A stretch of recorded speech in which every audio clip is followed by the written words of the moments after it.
2018 में अडानी ग्रुप के चेयरमैन गौतम अडानी की नेटवर्थ 11.9 बिलियन डॉलर थी और वो वर्ल्ड के 154th रिचेस्ट पर्सन थे। लेकिन साल 2022 में सिर्फ 4 साल के अंदर अडानी की नेटवर्थ 123.7 बिलियन डॉलर तक पहुंच गई और वो दुनिया के 5th रिचेस्ट पर्सन बन चुके हैं। और इस मामले में वो वॉरेन बफेट और मुकेश अंबानी को भी पीछे छोड़ चुके हैं। पिछले सिर्फ 4 साल में अडानी ने 112 बिलियन डॉलर कमाए हैं। लेकिन हैरानी की बात ये नहीं है कि अडानी की वेल्थ इतनी तेजी से कैसे बढ़ गई, बल्कि हैरानी की बात तो ये है कि अडानी की इतनी तेज ग्रोथ के कारण माना जा रहा है कि साल 2050 तक इंडिया नेक्स्ट यूएसए होगा। लेकिन अब सवाल ये आता है कि आखिर कैसे सिर्फ एक आदमी की वेल्थ बढ़ने से इंडिया जैसी इतनी बड़ी इकोनॉमी 2050 तक नेक्स्ट यूएसए बन जाएगी और इसमें अडानी का क्या रोल होगा, चलिए जानते हैं। 25 अप्रैल 2022 को Indian industrialist Gautam Adani Warren Buffett को पीछे छोड़कर वर्ल्ड्स 5th रिचेस्ट पर्सन बन गए। आज अडानी की नेटवर्थ 123.7 बिलियन डॉलर है। उनकी नेटवर्थ इंडिया के 2nd richest person Mukesh Ambani से 14 बिलियन डॉलर ज्यादा है। लेकिन साल 2018 में अडानी की नेटवर्थ सिर्फ 12 बिलियन डॉलर थी और पिछले सिर्फ 4 सालों में ये 112 बिलियन डॉलर से भी ज्यादा बढ़ी है। पर अब सवाल आता है कि ये हुआ कैसे। तो गाइस, इसके पीछे 2 मेन रीजंस हैं। पहला है कोविड पैंडेमिक। अडानी ने कोविड आने से पहले ही हर फील्ड में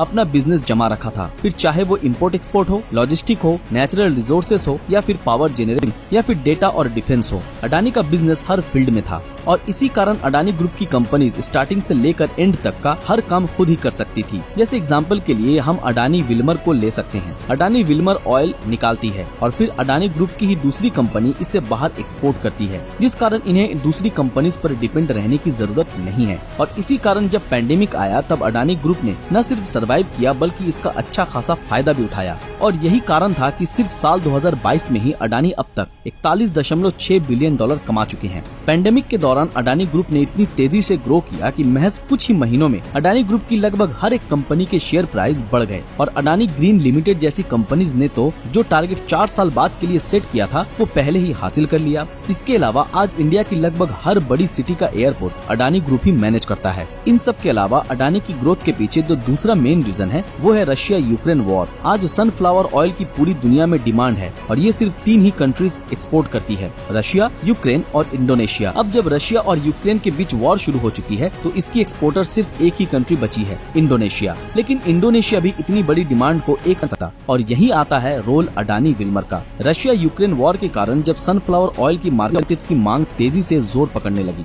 और इसके ऑल्टरनेटिव है ग्राउंडनट, मस्टर्ड और सोयाबीन ऑयल। अडानी विल्मर ने इस मौके का पूरा फायदा उठाया और उसने ये ऑयल एक्सपोर्ट करना शुरू कर दिया और यही कारण है कि जब से रशिया यूक्रेन वॉर स्टार्ट हुई है तब से लेकर अब तक अडानी विल्मर के शेयर में 42% की बढ़ोतरी हो चुकी है। अब जाहिर सी बात है कि अडानी जब इतने अमीर आदमी हैं तो वो सिर्फ इन 2 रीजंस के कारण तो अमीर नहीं हुए होंगे। अडानी के इतने अमीर होने के पीछे एक कारण ये भी है कि अडानी फ्यूचर पॉसिबिलिटीज को प्रेडिक्ट कर लेते हैं और उस फील्ड में पैसा लगाते हैं जो फ्यूचर में ग्रो होने वाली होती है। अडानी इसके लिए कई सारे स्ट्रेटेजीज अपनाते हैं। जैसे जब डिजिटल इंडिया शुरू हुआ तो अडानी ने अमेरिकन फर्म डिजिटल रियलिटी के साथ एक टाई अप किया, जिसके अनुसार वो इंडिया में उनके डेटा सेंटर्स को ऑपरेट करेंगे।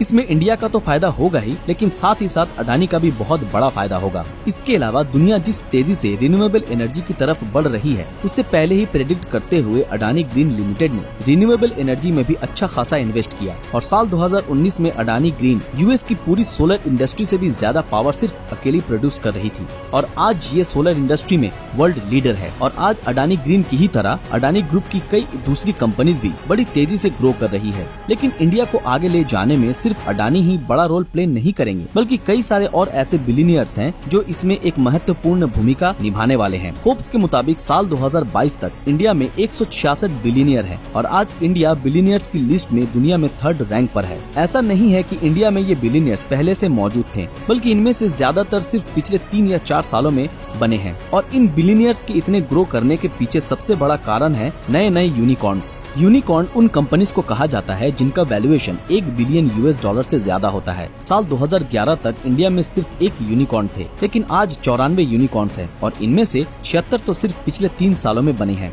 इन यूनिकॉर्न्स के कारण इंडिया आज लगभग हर सेक्टर में ग्रो कर रहा है। लेकिन इंडिया को यूएसए बनाने के पीछे सिर्फ ये यूनिकॉर्न्स ही नहीं होंगे, बल्कि इंडिया के अलग अलग सेक्टर्स भी उतने ही तेजी से ग्रो कर रहे हैं। जैसे आज इंडिया का डिफेंस सेक्टर आत्मनिर्भर भारत को ध्यान में रखते हुए पूरी तरह से सेल्फ रिलायंट होने पर फोकस कर रहा है। डिफेंस सेक्टर को और आगे बढ़ाने के लिए इंडियन गवर्नमेंट ने रिलायंस और और टाटा जैसी 333 प्राइवेट कंपनीज को भी इस सेक्टर में काम करने की परमिशन दे दी है। डिफेंस की तरह ही इंडिया के स्पेस सेक्टर का भी अब प्राइवेटाइजेशन हो रहा है। इंडिया में अब न सिर्फ इसरो स्पेस के सेक्टर में काम कर रही है, बल्कि गोदरेज और विप्रो जैसी 368 कंपनीज और भी हैं जो इस सेक्टर में आगे बढ़ रही हैं। और इन्हीं कंपनीज के कारण आज इंडिया स्पेस की फील्ड में वर्ल्ड वाइड 5th रैंक पर है। इन सब के अलावा इंडियन गवर्नमेंट भी इन सेक्टर्स और यूनिकॉर्न्स को आगे बढ़ाने में एक बड़ा रोल प्ले कर रही है। आज गवर्नमेंट लगातार ये ट्राई कर रही है कि इंडिया में बिजनेस आसान हो, और वो इसमें सक्सेस भी हासिल कर रही है। नए बिजनेस को ऊंचाइयों तक पहुंचाने के लिए गवर्नमेंट गुजरात में गिफ्ट यानी Gujarat finance international tech city भी